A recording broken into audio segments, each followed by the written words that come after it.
harvest. I think about 3 more days and we should be all wrapped up. This is a model year 2019 CP690 cotton picker, brand new basically.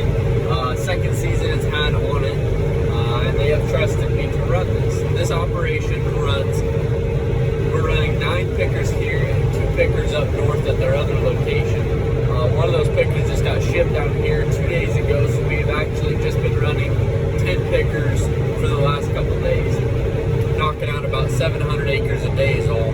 Since these machines are only 6 rows, they cannot take that much product in and not cover that much ground in a given day. But so far we're moving right along. It's been a record year of cotton for them. The crop has been phenomenal. We've been cutting over 2 bale cotton, guaranteed 2 bale cotton pretty much. There's been fields that have hit in the 3s, low 4s, high 3s. It has been excellent cotton this year. So I just wanted to take you guys through the cab of this machine real quick, run you through the controls, that way you can see what the inside of a cotton picker looks like. So we'll start over here. This is the armrest control unit. This control unit is similar to the 70 series John Deere combines. This will be updated in next year's model. From what I hear, it will be the S700 combine cab along with armrest and control pillar. But on this armrest, these are your 2 power switches for the blower and for the row units. There are 6 row units in front of me. This does not have GPS. You see the mount up there, but there is not a screen. What actually drives this combine is row sense, or picker, excuse me, is row sense. It is on this row right here. It's 2 fins on each side of that row, and as it goes, it feels the row and it'll steer the picker to follow that row. So this row could be all squiggly, but it will still follow it no matter what, because it drives off of where the row is, not a true A and B line. Otherwise, all the controls are similar to a combine. Both of these adjust your height off of your units. It's controlled in 2 sections of 3. I could lower and raise each section individually. As you see, it splits right there, so they're half and half. And from there, this is your water pressure. That is what helps the units clean themselves, each spindle, so the cotton does not wrap around the spindles. These are your RPM speeds, your 2 different field settings in your road gear. This is your row sense button, and this is your rinse button to rinse your moisture pads all the way down. On this hydro handle, it is exactly the same as the combines. This is your handler. As you can see in the camera right there, I do have a bale on my handler right now. This is the button that is used to raise it up and lower it down if I want to carry the bale or drop the bale. These are height settings. These are height settings on my units. So I hit a button and it goes to that specific height, or I use the auto height, which is this. Press it once and it's on float. As you can see, there are only 2 up arrows. So there is no tilt, there's only up. So if I want to raise these 3 all the way up in the air, I can click this button and it'll just take those 3 up. So that way I'm only using these 3 units. This saves wear on the bottom. This saves wear on the bottom of the cabinets. That way I don't have to run them on the ground if I don't need to. This is for your automation. It's auto wrap, auto eject, and auto accumulate from the accumulator to the baler. That is all automated. It used to not be until this model came out, the CP690, as I believe. It's fully automated. It does it all for you. It'll empty it, bale it. All you have to do is just hit the auto button to eject the bale out the back. This, on combines, this would unload your auger, but this button is actually the auto steer engage button for the row sense. So whenever I get lined up, find the row, I hit the button and it takes the row and it heads off in that direction.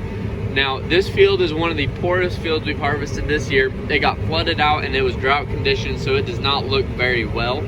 But this is the perfect field to explain this on because I don't have a lot going on in front of me. A cotton picker, there's a lot going on, a lot of things to plug up, break. You have to really pay attention to what you're doing. So since I am an employee here, I'm being employed by them to run their picker. I respect them enough to not be on my phone, to not be distracted while I'm picking. But since this field is poor, I figured that I would just make a quick, short 10-minute video explaining to you guys kind of what I'm doing. I haven't made any content in a while, and I apologize for that. So I just figured that I'd show you kind of what I'm doing. I'm gonna try to bring the GoPro out tomorrow maybe and set it in a few spots on the picker so you guys can see maybe how the units work, how it actually picks the cotton and puts it in the accumulator, bales it and wraps it, all sorts of stuff like that. I just haven't had a whole lot of time. As I say, I respect them enough to not be distracted whenever I'm running their equipment. So that pretty much wraps everything up in the picker. There's not a whole lot of controls and settings I can adjust. Most of it is automatically set, speed-wise on the units, rotation-wise on the spindles. It all has a preset place where it needs to be. You just have to get the units in the right row and go for it. There's not a whole lot of things that you can change except for water pressure and header height. Header height is important. That way you don't leave bowls or you don't unnecessarily run them low, creating wear on the bottoms of these cabinets. But that is all control wise. I guess for this pillar up here, this is my KW bar. That is how much load the engine is taking. This is my engine temperature, my fuel, and my def. This is the RPMs that the picker is running at. This is the speed that I'm traveling. 5.2 is the max speed for harvest. You cannot go any faster. There's two settings, 5.2 and 4.4. 4.4 is gear number 1 and 5.2 is gear number 2. 5.2 is fast. In thin cotton, as such, you can go at a faster pace as you would in thicker cotton. This is my water pressure, how much I'm running to my moisture pads on each unit. This is the RPMs of the fan that I'm blowing.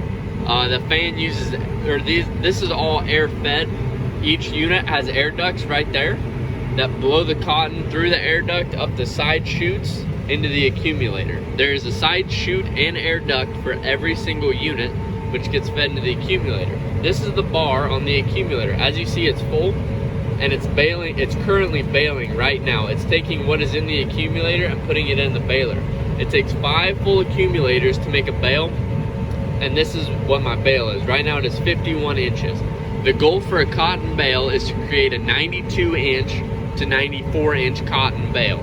That is as big as it'll make as a 94 inch bale, which is huge. And then this just shows how many wraps I have left on my roll before I gotta go change rolls. Each full roll can wrap 24 bales.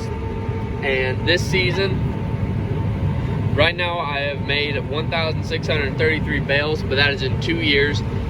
Whenever I first started running this machine, it was at 907 bales, I believe. So whatever the difference is, that is how many bales I have personally made. And then this is my armrest control.